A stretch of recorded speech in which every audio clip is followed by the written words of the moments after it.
Hello guys, मैं अभी आपको ये बताने जा रही कि हम ना वर्ड मीनिंग जो होता है, वोकेबलरी होता है, उसको हम कैसे लर्न करें, कैसे उसको याद रखें। मेन इंपॉर्टेंट है कि जब हम बोलने जाते हैं ना तो हमें उस वर्ड को यूज करना चाहिए। ठीक है, अब डेली लाइफ में हमें यूज तो करना है अपने उस वर्ड मीनिंग को। विदाउट वर्ड मीनिंग यूज करे हुए हम कुछ भी डेली अगर हम कुछ भी करते रहते हैं ना तो हमें वो आ जाता है नॉर्मली। ठीक है। तो सबसे पहले ना, अब मैं जैसे वर्ड मीनिंग पहले मैं क्या करती थी, पहले ना मैं डेली 10 वर्ड मीनिंग रटने का ट्राई करती थी। रटने का ट्राई नहीं करती थी, रटती थी। नॉर्मल बताऊँ तो बेसिक क्या करती थी, जैसे मुझे एक वर्ड हुआ, डेली 10 बार बोलती जाऊँगी बोलती जाऊँगी बोलती जाऊँगी। क्या एक दिन तो बोलती थी, अगले दिन फिर, और फिर क्या करती थी उसके नेक्स्ट डे करती थी, नेक्स्ट डे, और ना फिर उसके बाद क्या करती थी, डेली न्यू वर्ड मीनिंग हो जाते थे 10। तो पुराने वाले यूज नहीं करती थी। अब पुराने वाले यूज नहीं करती थी तो 2-3 दिन बाद फिर भूल जाती थी। तो फिर मैंने अब फिर मैं उसके बाद क्या करूँ, मैं बहुत इस चीज़ को होता था, और जब कुछ वर्ड मीनिंग याद रहता था, जब नॉर्मली ट्राई करने जाती थी, जब किसी से बात करो तो वो ऑलरेडी भूल जाती थी। तो फिर उसके बाद ना मैंने कहा कि अच्छा ठीक है। तो जब से ना अब ना वर्ड मीनिंग याद करने का सबसे अच्छा तरीका है कि अगर हम कुछ भी वर्ड देखते हैं, ठीक है। अब जैसे कि ना मेरे बहुत ऐसे फ्रेंड्स हैं जो साउथ इंडिया से बिलोंग करते हैं, बी ऑनेस्ट बता रही हूँ।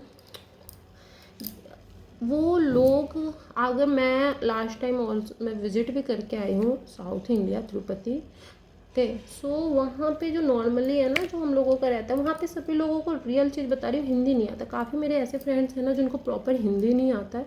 वो जो बात करते हैं, कम्युनिकेशन जो होता है उनका, नॉर्मली जो लोकल नेटिव टंग होता है उनका तमिल एंड तेलुगु होता है। ठीक है, तो उनको हिंदी प्रॉपर आता नहीं और हमें तमिल एंड तेलुगु नहीं आता है। तो एक इंग्लिश ही होता है हमारे बीच में कॉन्वर्सेशन का जो मीडियम होता है। अब लैंग्वेज हमारे पास एक इंग्लिश है। अब सपोज दैट मुझे कुछ वर्ड उसको बताना है, उसको उस वर्ड का मीनिंग नहीं पता है, तो अब मुझे क्या करना होता है, उसी वर्ड को डिस्क्राइब करना होता है, वो भी इंग्लिश में ही। ठीक है, क्योंकि वो हिंदी नहीं समझ सकता, मैं तमिल तेलुगु नहीं समझती, उन्हें मैं समझा सकती हूँ उस लैंग्वेज में। तो हमें ये चीज़ करना होता है। तो इसी चीज़ पे ना मैं ना क्या करती हूँ, एक तो मेरे पास ये हो जाता है, एक वर्ड के ना मैं 3 वर्ड मेरे पास ऑलरेडी हो जाते हैं। ठीक है, क्योंकि रिप्लेस करने के लिए होना चाहिए, क्योंकि अगर आप 1% कुछ भूलते हो तो आपके पास ऑलरेडी 2 से 3 चीज़ होना चाहिए, 2 से 3 वर्ड होने चाहिए जो आप उसकी जगह दूसरा चीज़ यूज़ कर सको। ठीक है, तो और दूसरा चीज़ होता है वर्ड मीनिंग या कुछ भी करने के लिए डेली लाइफ में उसको यूज करो, और सबसे पहला जो केस होता है उसको बोलो। ठीक है, अब जैसे कि कोई भी वर्ड होता है उसको 2 बार बोलते हो, उसका ना माइंड में एक पिक्चर बना लो। अगर हमसे इमेज नहीं बन रहा है, हम बहुत मूवी देखते हैं, बहुत सब कुछ डेली कुछ ना कुछ देखते हैं। ठीक है, जैसे कि अब इंट्रीट है, इंट्रीट, अगर आप इंट्रीट, अगर जैसे कि मैं बहुत सारी मूवी, मुझे तो बहुत सारे सीरियल भी याद आ गए जिसमें वो कहते हैं मैं उसमें रिक्वेस्ट कर रही हूँ, मैं रिक्वेस्ट कर रही हूँ। अगर आप ये भी चीज़ नहीं है आपको याद हो रहा है तो आप खुद एक्टिंग भी कर सकते हो। ऐसा मिरर के सामने खड़े हो जाओ, कुछ नहीं करना, 2 मिनट में याद हो जाता है। मैं आपसे रिक्वेस्ट कर रही हूँ, entreat, I treat you. Okay, ऐसे कर सकते हैं, आई मीन। एंड उसके बाद क्या कर सकते हो, इंट्रीट यूज कर सकते हो, अर्ज यूज कर सकते हो, रिक्वेस्ट यूज कर सकते हो। विनती करना ही होता है तीनों का मतलब, अर्ज, रिक्वेस्ट एंड इंट्रीट।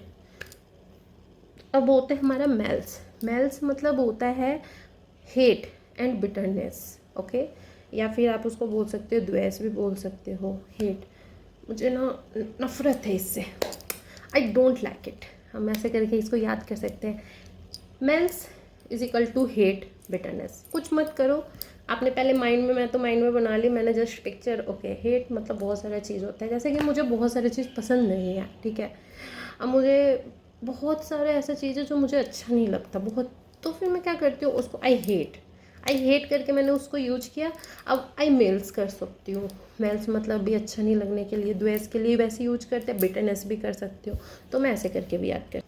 अब हमारा एग्जॉल्ट, एग्जॉल्ट मतलब होता है प्रशंसा करना। प्रशंसा करना का आप ऐसे एडमायर भी, मैंने बहुत पहले याद किया था एडमायर, जो बच्ची थी ना 3-4 साल की तब। हाँ, और अब उसको अभी नॉर्मली हम ऑनर वर्ड, हम सबको पता है प्रशंसा करना। ग्लोरीफाई वर्ड भी यूज कर सकते हैं, ग्लोरीफाई, प्रेज भी यूज कर सकते हैं। अब सोब, सोब मतलब क्या होता है,